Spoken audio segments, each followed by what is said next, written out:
오늘 시편 8편도 다윗이 하나님께서 주신 자연의 아름다움을 보면서 저 하늘도 주님의 손가락으로 지으셨군요. 사람의 손으로는 지을 수 없는 저 하늘. 저 달과 별들을 보니까 하나님의 그 아름다움이 보이는군요. 나처럼 부족한 자를 하나님보다 조금 못하게 하시고 나를 하나님의 자녀 삼아주시면서 이 아름다운 자연까지도 주셨군요. 여호와 우리 주여, 주의 이름이 온 땅에 어찌 그리 아름다운지요. 다윗도 그렇게 찬양하고 있습니다. 이 가을에 모든 자연 만물을 바라보며 다윗처럼 찬양할 것을 오늘 본문이 우리에게 말씀하고 있는 것입니다. 여러분, 자연 만물과 온 피조 세계와 함께 하나님을 찬양한다라는 것은 어떤 것일까요? 가을이 되어서 자연은 여전히 하나님의 아름다우심을 그들의 빛깔로 나타내면서 찬양할 것입니다. 그러나 지나온 시간들을 돌아보면 자연은 끊임없이 신음하고 고통스러워하고 있다는 사실을 우리는 눈으로 보고 우리는 또 그동안의 경험으로 알고 있습니다. 자연은 이 가을에도 하나님을 찬양할 테지만 이 자연이 끊임없이 고통하고 신음하고 있다는 사실을 알고 있어요.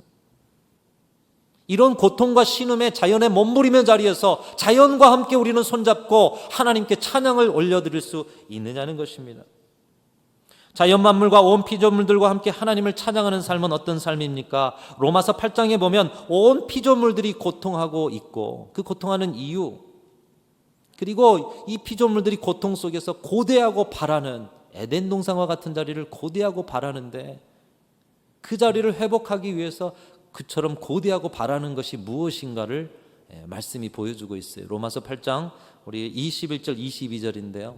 여러분, 지금 신음하는 자연 만물이 성경에도 신음하고 있다라고 이야기하면서 그들이 바라는 것, 에덴 동산의 그 피조 세계처럼 되어지기를 바라는 것, 무엇을 바라는가 한번 생각하면서 같이 읽어보겠습니다. 21절 22절 시작. 그 바라는 것은 피조물도 썩어짐의 종노릇 한 데서 해방되어 하나님의 자녀들의 영광의 자유에 이르는 것이니라. 피조물이 다 이제까지 함께 탄식하며 함께 고통을 겪고 있는 것을 우리가 아는 바라. 여러분, 지금 로마서가 기록된 지가 지금 거의 2000여 년이 돼가는데 그때도 지금도 인간의 죄성으로 피조물들이 탄식하고 있어요. 고통하고 있어요. 우리가 아는 바예요. 그 고통이 심해졌다는 것도 알고 있어요. 자연 만물이 가을의 아름다움처럼 하나님이 주신 생계의 역사를 전하고 싶어 하는데 인간의 죄악으로 인해서 썩어짐의 종노릇 계속 썩어 들어가고 있습니다. 그 가운데 고통하고 있습니다. 헤어나오지 못하고 계속 무너져가고 있다는 것입니다. 그것이 지금의 걷잡을 수 없는 환경의 파괴의 현실이요, 고통의 신음소리가 우리 가까이에서부터 먼 데까지 들려오고 있습니다. 모든 피조물들도 이러한 죄악의 고통에서 빠져나와 하나님이 창조하신 대로 에덴 동산의 생명의 영광의 자유에 참여하기를 바라는데 이를 위해서 피조물들이 고대하고 바라는 것들이 있다라는 거예요. 고대하고 바라는 것. 방금 읽은 말씀에도 나오지만 특별히 로마서 8장 19절 말씀에 나타나 있습니다. 이 말씀도 같이 한번 읽어보겠습니다. 피조물이 고대하는 바는 하나님의 아들들이 나타나는 것이니. 여러분, 이 세상의 피조물들과 자연 만물이 뭘 원해요? 하나님의 아들들이 나타나는 거. 여러분, 하나님의 아들들이 누구일까요? 하나님의 아들이면 예수 그리스도를 이야기할 텐데 물론 자연 만물은 예수 그리스도를 찬양하고 있어요. 그분의 구원의 역사 속에 그분이 주신 자유를 기뻐하면서 회복을 바라보면서 찬양하고 있어요. 근데 오늘 이 말씀, 방금 읽은 말씀은 하나님의 아들들이 나타나기를 고대하고 있다는 거예요. 이 하나님의 아들들을 로마서 8장에 소개하고 있는 거예요. 그래서 8장 1절부터 쭉 설명하면서 8장 19절에 그 하나님의 아들들이 피조물조차도 나타나기를 바라고 있다. 로마서 8장 시작 전에 7장 마지막 보면 사도 바울의 고뇌의 소리가 들려요. 오호라, 나는 곤고한 자로다. 이 사망의 몸에서 누가 나를 건져내랴.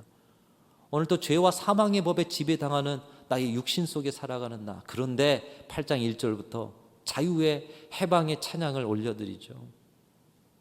이제 더 이상 나는 그리스도 예수 안에서 내게 오신 그 십자가와 부활의 권능 안에서 죄와 사망의 지배를 받는 자가 아니라 생명의 성령의 법에 지배를 받는 자로다. 로마서 8장은 이 하나님의 아들들이 누구인지를 가르쳐주고 있습니다. 하나님의 아들들, 하나님의 자녀들은 예수 그리스도를 믿어서 죄와 사망의 법에서 해방되고 생명의 성령의 법에 지배를 받아 육에 속한 자, 세상에 속한 자, 육신의 세상 것을 쫓아가는 자가 아니라 영에 속한 자로 살아가면서 하나님을 아바 아버지로 부르는 자들이 하나님의 아들들, 그 하나님 아버지의 마음을 알고 하나님의 뜻대로 살기를 몸부림치는 자들이 하나님의 아들들. 근데 피조세계가 고통하면서 빨리 이 하나님의 아들들이 나타났으면 좋겠다, 이렇게 바라고 있다라는 거예요. 빨리 하나님의 아들들이 나타났으면 좋겠다. 피조세계도 진정한 하나님의 자녀들이 나타나는 것을 고대하고 있습니다. 오늘날은 더더욱 그럴 것입니다. 이 땅의 죄악으로, 이 땅에 우리 사람들의 편의와 여러 가지 착취와 파괴로 인해서 자연이 무너져가며 신음하면서 더더욱 하나님의 아들들, 하나님의 자녀들이 나타나기를 고대하고 있을 것입니다. 저와 여러분들이 하나님의 자녀답게 살아가야 하는 이유가 여기에 있습니다. 우리가 성령 충만으로 거룩한 하나님의 자녀로 살아가는 일은 단지 우리 자신의, 저와 여러분의 개인 신앙뿐만 아니라 온 하나님이 지으신 자연 만물과 피조 세계가 함께 하나님을 찬양하는 일과 연결되어 있다라는 거예요. 세상이 회복되는 일과 연결되어 있다라는 거예요. 여러분의 신앙이 그렇게 중요합니다. 온 인류와 자연 만물들을 썩어짐의 종로로 돼서 영광의 자유로 인도하는 일이 여러분의 거룩한 신앙생활이요. 고통과 신음에 몸부림에서 기쁨과 찬양의 삶으로 나아갈 수 있도록, 자연 만물과 세상을 그렇게 나아갈 수 있도록 세워가는 것이 하나님의 아들들로 신앙인답게 살아가는 자리다, 이렇게 말씀하고 있습니다. 즉 여러분의 신앙과 자연 만물의 찬양은 연결되어 있다라는 것입니다. 우리가 자연, 이 가을의 자연 만물을 볼 때 참 아름답다, 저 자연 만물을 만드신 하나님을 찬양할 수밖에 없구나. 자연을 통해서 우리가 하나님을 찬양하듯 저 자연 만물도 이 세상에 보통의 육신을 쫓아 살아가는 사람들 같지 않고 주님의 마음을 알아서 성령의 충만함 가운데 오늘도 주님의 뜻 따라 살아가고자 하는 하나님의 아들들을 바라보면서 저런 사람들을 지으시고 저런 사람들을 통해서 복된 일을 행하신 하나님, 자연 만물도 하나님을 우리를 통해서 찬양한다는 거예요. 이렇게 우리가 진정 하나님의 자녀, 하나님의 아들들로 살아간다면 자연과 우리는 하나님을 찬양하는 찬양의 동력자로 설 수 있게 된다는 것입니다. 자연과 우리는 생명을 함께 나누는 생명의 공동체요, 우리가 진정 하나님의 자녀, 하나님의 아들들로 살아간다면 자연과 우리는 함께 살고 협력해야 할 이웃이요, 형제요. 누가 주인이 되고 누가 종이 되는 주체나 객체가 아닙니다. 누가 쓰고 버려보는 주체나 대상이 아니라 모두가 주체인, 그들도 하나님의 피조물, 우리도 하나님의 피조물. 그렇기 때문에 피조물의 목적인 하나님께 영광 돌리는 찬송을 자연과 손잡고 올려드리는 일이 하나님의 사람들이 하나님의 사람답게 살아갈 때 이루어지게 된다는 것이에요. 그러나 인간의 죄악은 더해가고 여전히 자연을 향한 착취는 멈춰지지 않고 썩어짐의 종노릇이 멈춰지지 않아 우리의 이웃이요 형제인 자연 만물이 고통하고 신음하고 죽어가고 있는 것입니다. 피조물들의 신음소리가 사도 바울이 말했던 로마서 5장 로마교회에 보내는 편지, 그 시절보다 지금 극심해지고 있는 거예요. 지난주 이웃나라 일본은 원전 오염수를 방류하기 시작했다고 합니다. 원전 오염수입니다. 여러분, 오늘날 가정에서 나온 쓰레기 처리하기 쉬우십니까? 쓰레기 버리는 것도 쉽지 않은 시대가 됐어요. 당연히 그랬어야 하지만요. 여러분, 개인이 그래도 심각한데 국가가 그러고 있어요. 여러분, 분명한 것은 그들이 바다에 방류한 것은 생수가 아닙니다. 일본에서 나오는 좋은 물이 아니에요. 뭐죠? 원전 오염수입니다. 그들도 그 표현을 쓰고 있어요. 원전 오염수. 개인의 폐기물 투기만 해도 큰 범죄인데 핵으로 오염된 오염수를 바다에 폐기하는 것을 국가가 하고 있어요. 그 이유 중에 하나는 여러분도 아시다시피 처리 비용이죠. 처리 비용을 자신들이 감수해야지. 자국의 유익입니다. 오염수인지 알고 하고 있습니다. 인간의 편의를 위해서 만들어진 핵시설로 인해 생겨난 오염된 물을 여러분 바다에 방류하는데, 여러분 바다 입장에서 생각해 보십시오. 같은 피조물인 인간, 같은 피조물인 바다.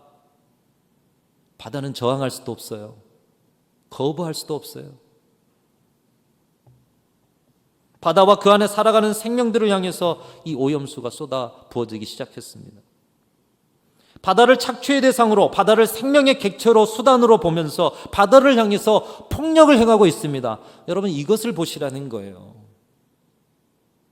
뭐 부었다 말았다 뭐 어쨌다, 뭐 보상을 한다 만다가 아니라 하나님이 지으신 아름다운 세상, 하나님이 사랑하시는 피조 세계, 그 세계에 인간이 자기를 위해서 편의시설을 만들어 놨더니 나중엔 또 그걸로 바다에 폭력을 행하고 있어요. 그들의 아픔과 고통과 신음소리를 생각하지 않습니다. 세상은 그래도 우리는 그 신음소리를 들어야 한다는 거예요. 이것이 어떤 결과를 불러올지는 우리는 이미 알고 있습니다. 그 어디에선가 썩어짐의 종노릇이 시작될 것입니다. 자연은 자신들에게 폭력을 행하는 인류를 향해 너무 고통스러워 몸부림치면서 인류가 감당할 수 없는 역습을 해올 것입니다. 생명 공동체로서 그들이 죽음으로 우리도 죽게 되는 책임을 지게 될 날이 다가오고 있는 거예요. 여러분, 이것이 성경이 말씀하시는 바입니다. 세계의 기후와 미래를 전망하는 전문가들의 한결같은 소리이기도 합니다. 이런 폭력과 파괴의 썩어짐의 종노릇의 아픔의 결과를 예측하고 경험하면서 우리가 이 자연 만물과 어떻게 함께 손잡고 이 가을이 참 아름답구나 하나님을 찬양한다, 이 자연과 함께 찬양하듯이 오늘의 이 시대 속에서 피조물의 신음소리를 끊고 자연 만물을 바라면서 함께 찬양을 올려드릴 수 있을까?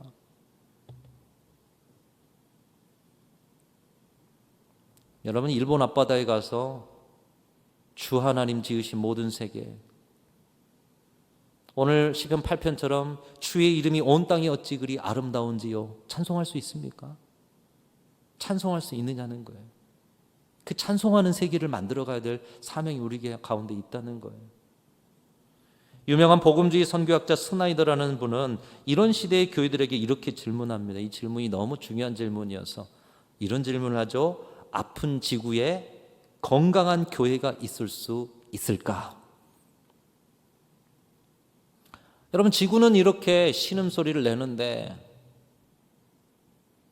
그런 우리는 그 신음소리와 상관없다고 하면서 우리 교회는 건강해, 우리 교회는 잘 서 있어, 문제없어, 이럴 수 있느냐는 거예요. 이것을 가까이에는 우리 지역사회가 몸부림을 앓고 있어요. 사회적 문제로 힘들어하고 있어요. 그 문제가 있는데 우리 교회는 문제없어, 우리 교회는 건강한 교회야, 이야기할 수 있느냐는 거예요. 조금 더 확장해서 우리나라가 신음하고 있어요, 고통 가운데 있어요. 그럼에도 우리는 그 속에 있으면서 우리 교회는 건강해, 문제가 없어, 할 수 있느냐는, 그것을 확장해서 온 피조 세계가 지금 이렇게 신음하고 고통하고 있는데 우리 교회는 문제없어, 우리는 건강한 교회와 신앙이야, 말할 수 있느냐는 거예요.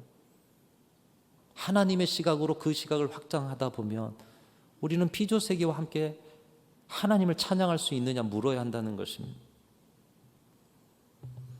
코로나의 시절 우리가 겪은 바가 그것입니다. 코로나로 비대면 시대를 살아갈 때 여러분 어떤 것을 경험하셨습니까? 그동안 교회가 쌓아온 건강한 자산들을 다 잃어가지 않았습니까? 가장 기본이 되고 중심이 되는 예배조차도 드릴 수 없어서 우리는 눈물을 흘렸습니다. 그렇다면 앞으로 지구가 더욱 고통하며 신음하며 역습을 해오는 시대는 어떻겠습니까? 아픈 지구에 건강한 교회가 있을 수 있을까? 정말 중요한 질문 아닙니까? 지구가 요동치는데 교회는 건강하고 든든하게 설 수 있다고요? 여러분, 어떻게 그럴 수가 있어요? 그렇기 때문에 교회의 미래와 온 자연 만물의 미래는 일치합니다. 건강한 교회는 피조 세계와 함께 찬양을 드리는 교회가 되어야 한다는 거예요. 이것을 위해서 그리스도의 몸된 교회는 피조 세계에 대한 하나님의 말씀을 붙들고 그들이 그토록 기다려온 하나님의 아들들로 서야 한다는 거예요. 하나님의 아들들이 나타나기를 그렇게 바라잖아요. 썩어짐의 종노릇을 끝내고 피조물들과 하늘의 영광의 자유를 찬송할 그 시대를 만들어가야 한다는 것입니다. 그러기 위해서 그들을 이웃으로, 그들을 형제로, 찬양의 동력자로서의 삶을 실천해야 할 것입니다. 특별히 우리 교회는 생태 영성을 실현하는 교회로서 교회 앞에 여러분 오실 때마다 보셨습니까? 여전히 붙어 있잖아요. 2019년에 기독교 환경운동연대가 선정하는 녹색교회. 여러분, 저는 순천중앙교회가 오기 전부터 순천중앙교회가 녹색교회였다는 것을 자부심을 갖는 이야기를 들었어요. 녹색교회. 온 피조세계와 함께 찬송을 올려드리는 교회, 생태 영성을 가진 교회. 어떻게 자연 만물과 온 피조세계와 함께 하나님을 찬양하는 삶을 살 수 있습니까? 그 삶을 우리가 아는 성 프란체스코가 보여주고 있습니다. 여러분도 아시다시피 성 프란체스코는 순전하게 하나님을 사랑했던 사람이라고 합니다. 순전한 사랑, 거짓이 없는 사랑. 그 하나님을 순전하게 사랑하다 보니 하나님이 창조하신 피조세계 그리고 하나님이 사랑하는 자연 만물을 그도 순전하게 하나님 사랑하듯 사랑했다고 합니다. 그래서 그는 때로는 자연들과 이야기를 하는데 어느 날인가는 새들을 향해서 설교도 했다고 합니다. 저는 새들을 향해서 설교해 본 적은 없습니다. 연습을 하면서 허공에 대고는 설교를 해본 적은 있지만, 근데 새들을 향해 설교했더니 새들이 그 설교를 들었는지 고개를 끄덕이고 그리고 감사하는 표정으로 날개짓을 하면서 짹짹거리더라는 거예요. 한 번은 사람들에게 설교를 하고 있는데 새들이 와서 지저귀는 바람에 설교가 사람들에게 들리지 않자 새들에게 이렇게 말했다고 합니다. 새 자매님, 새들에게 자매 이렇게 얘기하는 거예요. 새 자매님, 자매들은 충분히 말했으니 이제 내가 말할 차례입니다. 설교가 끝날 때까지 좀 침묵해 주세요. 그랬더니 새들이 지저김을 멈추고요, 거동도 않고 움직이지도 않고 그 자리에 있었다는 거예요. 여러분, 한편 말이 안 되는 이야기 아닙니까? 지어낸 이야기 아니에요. 그런데 오늘날 우리 주변에는 이런 모습을 우리 가정에서 여러분의 삶의 자리에서 흔하게 보고 있습니다. 여러분 집에서 키우는 애완용 동물들 그리고 그들을 키우는 가정들 보세요. 어쩌면 프란체스코보다 더합니다. 프란체스코는 형제, 자매 이렇게 했는데요, 집에서는 아들, 딸 이러잖아요. 주인 되신 분들이 다 엄마, 아빠 그러잖아요. 엄마 나 다녀올게, 잘 있어. 갔다 와서는 자녀를 품고 남편을 품고 아내를 품을 때보다 더 반갑게 그 애완용 동물을 품고서 인사를 하잖아요. 사람을 대하듯 하고 때로는 어떤 사람보다 더한 교감을 나누고 있습니다. 때로는 애완용 동물이 우울증에 빠졌다고 상담도 받습니다. 동물을 가족으로 받아들이는 자리, 어떻게 보면 프란체스코보다 더한 자리가 있잖아요. 물론 그 영성은 다를 것입니다만은 색깔이 다른 관계죠. 프란체스코는 일부 애완용만이 아닌 모든 세상의 생명과 피조물들을 객체가 아닌 주체로, 대상이 아닌 주체로 받아들인 것입니다. 그래서 당신도 피조세계에 하나님이 지으신 그런 세상의 존재요, 나도 피조세계의 존재요, 형제 자매로 대딸하는 거예요. 어떤 인간이 이럴 수가 있을까요? 여러분, 이번 가을에는 자연과 대화를 많이 하시는 가을이 되시기를 축복합니다. 그들을 이웃으로 생각해 보십시오. 형제로 생각해 보시고 찬양의 동력자로 대하셔서 함께 자연과 함께 찬양하는 시간들이 늘어나실 수 있기를 축복합니다. 여러분, 프란체스코가 어떻게 그런 삶을 살 수가 있었는가? 그것은 하나님을 순전하게 사랑하였기 때문이라고 합니다. 하나님께서 지으신 창조물, 피조물도 하나님을 순전히 사랑하였기 때문에, 여러분, 사랑하면 그 사람이 하는 모든 것, 그 사람이 가진 것, 그 사람의 삶이 사랑스러워 보이잖아요. 하나님을 순전히 사랑했으니 하나님이 지으신 피조세계도 하나님만큼 사랑스러운 거예요. 프란체스코는 우주 만물 속에 계신 그리스도를 볼 줄 알았고 태양을 형님으로, 달을 누님으로 부를 정도였다고 합니다. 왜요? 이 사랑, 순전한 하나님을 사랑하다 보니 그 안에는 포악함과 난폭함의 냄새 자체가 없었다는 거예요. 포악함과 난폭함의 냄새 자체가 없었다는 거예요. 하나님의 위엄과 사랑에 잠겨서 하나님을 순전히 사랑하는 모습으로 일상 속에서 그 사랑으로 피조세계를 대했다라는 거예요. 여러분, 이런 모습을 여러분도 체험해 보셨을 거예요. 예수 그리스도를 만나고 성령에 충만받아서 그 충만한 은혜 가운데 잠길 때 온 세상이 아름다워 보이지 않으셨습니까?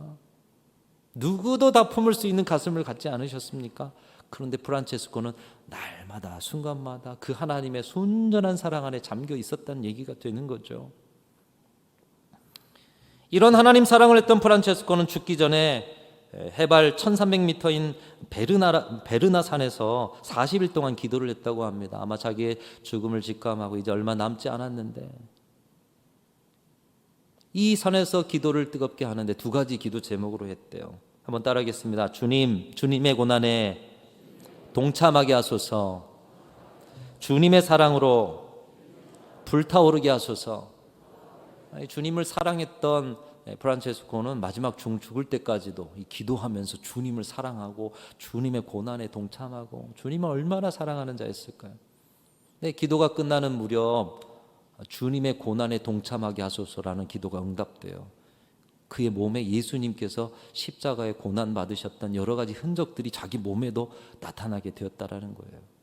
얼마나 주님의 고난, 주님의 사랑하고 주님과 일체가 되었으면 자신의 몸에 주님의 고난의 흔적이 나타날까요?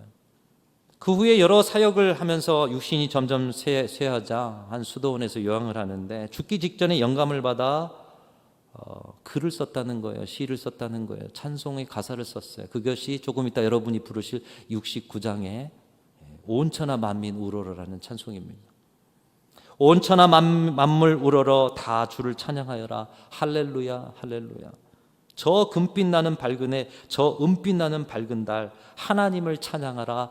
할렐루야 할렐루야. 온천하 만물에게 함께 찬양하자. 나랑 금빛 나는 밝은 해야, 은빛 나는 밝은 달아, 하나님을 찬양하자. 자연과 손잡고 피조물과 함께 하나님을 찬양하는 그의 인생의 마지막 순간에 그런 가사와 찬양을 쓰고 있는 거예요. 이 가사를 쓰면서 점점 죽어가다 마지막 죽기 전에 한 줄 더 첨가를 하는데 이렇게 첨가했다는 거예요. 오 나의 하나님, 우리 자매인 육체의 죽음을 위해서 당신은 찬송을 받으소서. 죽음을 자매라고 표현하고 있어요. 죽음을 자매라고 표현하고 있어요. 이제 죽어가는 자신, 이 죽음에 잠기는 자신, 그런데 이 죽음까지도 하나님이 만드신 피조물이다. 이 죽음까지도 자매로 대하면서 하나님의 사랑에 완전히 끝까지 사로잡힌 프란체스코. 바로 그 순간 그의 두 번째 기도 제목 뭡니까? 주님의 사랑으로 불타오르게 하소서. 얼마나 주님의 사랑이 불타오르면 사랑할 수 없는 그것, 죽음까지도 사랑하며 죽음에 손잡고 함께 하나님을 찬양할 수 있겠습니까? 사랑하는 성도 여러분, 피조물들이 고대하는 하나님의 아들들, 하나님의 자녀들은 누구인가? 쉽게 표현하면, 우리말로 표현하면 성령 충만하여 우주 만물 속에서 그리스도를 바라보면서 우리 안에 포악함과 난폭하게 냄새를 다 지우고 오늘 또 모든 것 속에서 하나님의 은총을 발견하는 자. 그래서 순전한 마음으로 하나님 사랑하고 그 하나님이 주신 피조 세계를 그 하나님 사랑의 마음으로 사랑하면서 온 자연 만물과 함께 찬양을 올리는 자, 바로 그런 자를 자연 만물도 원하고 있고 주께서 하나님의 아들들이라고 말씀하고 있는 것입니다. 그들은 착취와 폭력의 대상으로 자연을 삼지 않고 오직 자연을 이웃과 형제와 찬양의 동역자들로 여기고 있습니다. 사랑하는 성도 여러분, 이번 가을에 그런 찬양을 올려드리는 귀한 가을이 되실 수 있기를 주님의 이름으로 축원합니다. 자연 만물의 아름다움을 보십시오. 그리고 그들의 신음소리도 들으십시오. 그리고 내 생활 속에서 하나님의 아들들의 삶을 바로 살아내셔서 자연 만물과 함께 하나님을 찬송하는 그 삶으로 하나님을 기쁘시게 해드리는 우리 2023년 가을이 다 되실 수 있기를 주님의 이름으로 축원합니다. 하나님 아버지 감사합니다.